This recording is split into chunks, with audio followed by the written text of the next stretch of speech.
आवाज महाराष्ट्राचा. पिंपरी चिंचवड परिवहन कार्यालयाकडून जप्त करण्यात आलेल्या वाहनांचा ई लिलाव 10 जून रोजी आयोजित करण्यात आला आहे. या ई लिलाव प्रक्रियेत एकूण 93 जप्त वाहनांचा समावेश असून इच्छुक नागरिकांना ऑनलाईन पद्धतीने सहभाग घेता येणार आहे. परिवहन विभागाने विविध कारणांमुळे जप्त केलेली आणि दीर्घकाळ कार्यालयाच्या ताब्यात असलेली वाहने या लिलावाद्वारे विक्रीसाठी उपलब्ध करून दिली जाणार आहेत. शासनाच्या नियमानुसार पारदर्शक पद्धतीनं ही प्रक्रिया राबवण्यात येणार असल्याची माहिती प्रशासनाने दिली आहे. आणि याबाबत सविस्तर माहिती देताना पिंपरी चिंचवडचे उपप्रादेशिक परिवहन अधिकारी राहुल जाधव यांनी ई लिलावाची प्रक्रिया, पात्रता, वाहनांची माहिती तसेच सहभागासाठी आवश्यक असलेल्या अटी, नियम याविषयी माहिती दिली. या विशेष ई लिलावाबाबतचा सविस्तर आढावा महाराष्ट्र 18 न्यूजचे संपादक देवा भालके यांनी घेतला आहे. इच्छुक नागरिकांनी लिलाव प्रक्रियेची माहिती घेऊन वेळेत नोंदणी करण्याचे आवाहन करण्यात आलं आहे. प्रादेशिक परिवहन कार्यालय पिंपरी चिंचवड मार्फत वेळोवेळी कर न भरलेल्या तसेच दंड न भरलेल्या वाहने जी आहेत ती कार्यालयाच्या परिसरात तसंच Rajgurunagar bus depot, Manchar bus depot अशा ठिकाणी अटकावून ठेवलेले असतात. तर अशा वाहनांपैकी जी बिनधनी वाहनं आहेत, जी वाहनं कुणी क्लेम केलेली नाहीत, अशा एकूण 93 वाहनांचा लिलाव 10 जून 2026 रोजी MSTC पोर्टलवरती आयोजित केलेला आहे.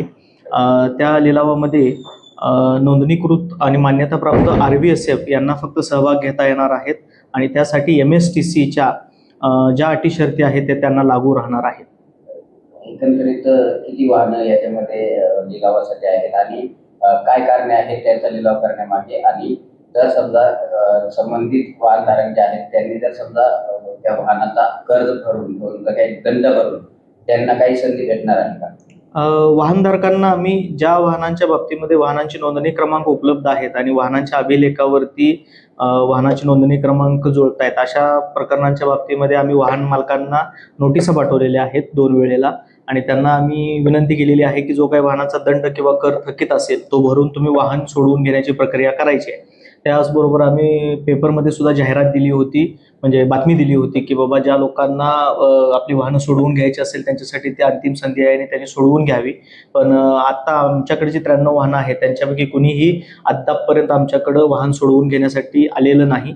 10 तारखेच्या पूर्वी ते जर आले आमच्याकडं आणि त्यांनी जर आम्हाला विनंती केली की आणि दंड भरला किंवा कर जो थकीत असेल तो भरला तरी आपल्याला ते वाहन लिलावातून बाजूला काढणं शक्य आहे.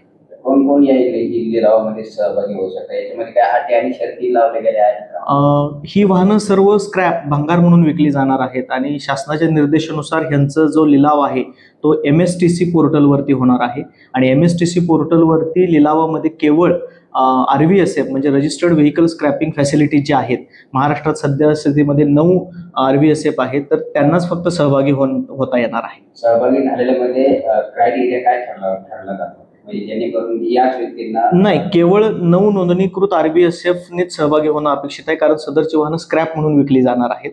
एवढीच अट आहे त्याच्यामध्ये शासनानं टाकली.